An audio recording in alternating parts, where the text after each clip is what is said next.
Okay, so as I mentioned on my Charge Blade tutorial, I was going to make a live commentary of a Rey Dau hunt. This is only low rank, it's nothing like too special, too difficult. It's only to showcase this idea that I was talking about on the video, that you have to have a battle plan when you hunt monsters, especially with Charge Blade, because you have this warm-up phase where you are managing your resources and then you can actually fight the monsters. So here I'm going to comment on like what is my thought process when I hunt in general, and just also like a few tips that might be useful to not only Charge Blade users but to people in general. So let's see here, maybe I can speed this up a little bit. Going over the battle plan again, so when we start the fight, our first objective is going to be to charge the files, then charge the shield, then charge files again, and find the first opportunity to activate Savage Axe, right? So we can fight for a while until we see a wound maybe, and we can activate Savage Axe. Right, so here I'm going for an ambush attack, and there you have the double slash, which is when you hold the circle. Oh, there's actually a lot going on here, so just a moment. So what happened here is that I go for the charge double slash, but I don't load my files right away because I know that Rey Dau is about to roar. And if you can block and time the block with the monster's roar, you can actually get a perfect block on the roar, and that will allow you to get Savage Axe from the beginning. So here I basically decided that that was better to do right away, and here my priorities have not changed. I immediately go to charge the shield. And here, okay, I get a block, but fighting Rey Dau in his nest is actually a bit difficult, so I always forget that the lightning attacks happen after his regular attacks. But yeah, okay, so now I'm ready to fight, right? I have my shield charged and my Savage Axe buff, so I can just get on with the fight. I'm trying to target between like the head and the legs here. You can see that here, I'm there. I opened a wound on the leg, and now I want to go for the head. I'm gonna leave that wound open because it's gonna be useful later. Okay, great. So this is something that I didn't mention on the video. Charge Blade has to put it shortly, it has a thing called impact files. The thing about impact files is that they will do stun damage to the monster, right? And so some Charge Blades have this type of file, and some other Charge Blades don't have this type of file. And what matters is that it allows you to stun the monster if you hit it on the head, like, continuously. And so this is why he falls over here, because I got a stun thanks to the type of file. And yeah, you can see me like, ooh, nice roll there. I managed to dodge the roll.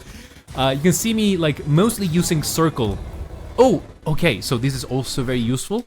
You can actually, in focus mode, without like sheathing your weapon, you can just fire the slinger by pressing the L3 button, which would be like pressing the joystick downwards, right?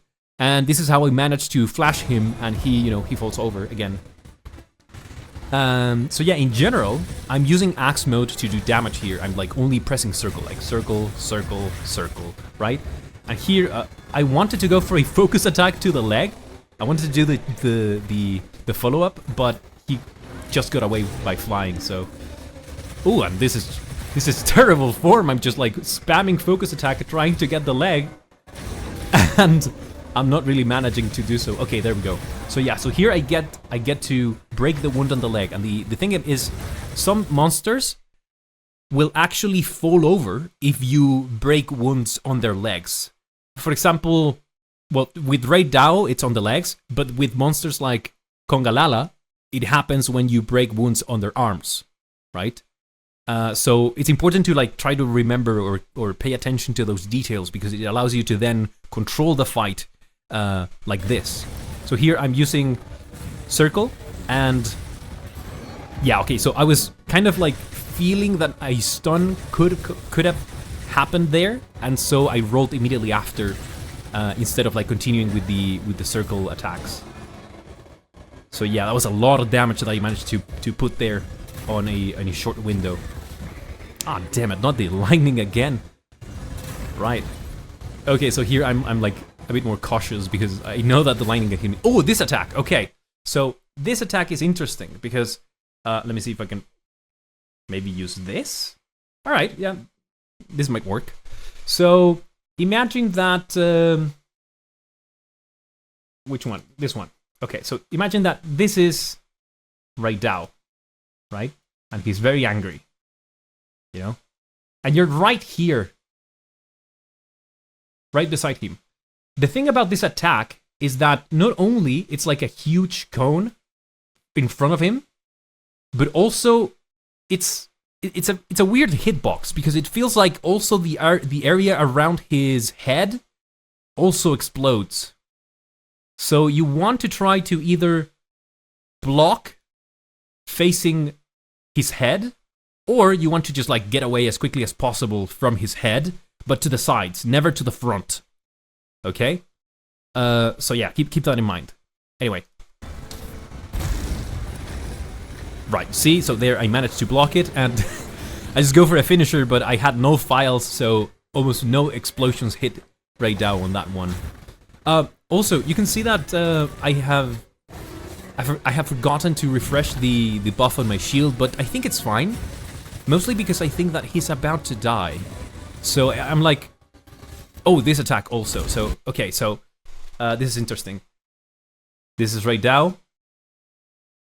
And he's very angry, right? And and let's suppose that we are here, right? So his attack is like a line that on impact will create this cone. So usually we want to dodge like to the sides in the direction of Rey Dau. We never want to dodge like away from him or only to like maybe even to the back of the hunter, because we will get hit. We either roll to the side or diagonally towards Rey Dau. We want to do like this, right? Because we want to close the distance again. So, yeah, something else to keep in mind. So, let's see how that looks again.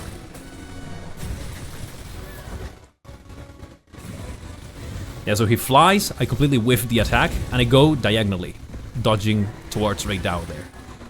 Another thing is that a lot of monsters, when they do like their special attack, you could say, the first time, I think it's the first time, but maybe it can happen more than once during a hunt. The first time that you do a focus attack, after they have done their special attack, they will usually like stagger, like they will really, sometimes they even fall over, right? But it really affects them when you do that. So something else that you can use in your favor. Here I'm trying to get the other leg. You know how I broke the wound on the right leg? So I'm like, okay, I have to get the left leg because that way I can like make him fall over again, and that will allow me to regain the control of the hunt. Oh, I think this interaction happens. Oh, and he's dead. Okay. All right. Let's see the timer on this. If I don't remember correctly, I think I showed the gear here at the end. But yeah, there you have it. So like it's not too complicated. You want to manage your resources, and so once you get your resources, you can start to basically fight the monster. Yeah, so this is the gear. As you can see, I'm using the Lalabarina armor. I think I'm using some random monster helmet. It doesn't matter. But the thing is that I'm using like very easy to get gear. Like this is not very advanced gear. Especially like the weapon, for example, is the Chatacabra weapon. It's not really like a big deal. And yeah.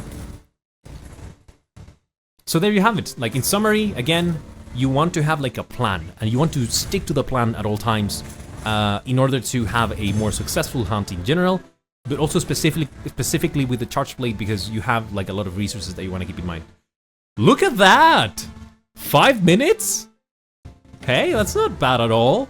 I thought I was doing way worse. Okay, so let's do a recap. I started the fight, I tried charging my files, I charged the shield, then I looked for an opportunity to get Savage Axe, and once I have all of that, I mainly tried to fight the monster with Savage Axe, right? If you're having problems dodging the monster's attacks, just go on Sword and Shield mode. Go on Sword and Shield mode and block everything. And once you start to recognize a couple of the monster's patterns, start looking for opportunities to use the axe. But yeah, in general, like if you're panicking, just use the shield. It's really going to help you. You're going to get a bit of chip damage, but it's better than dying, basically.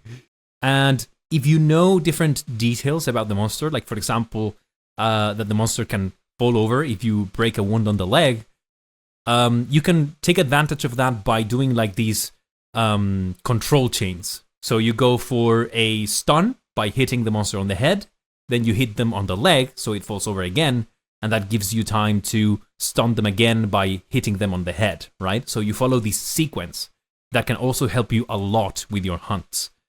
So yeah, that's Charge Blade. You keep your buffs up and you hit the monster on the head with your big axe. I think that's going to be the end of the video. I really hope that this was helpful.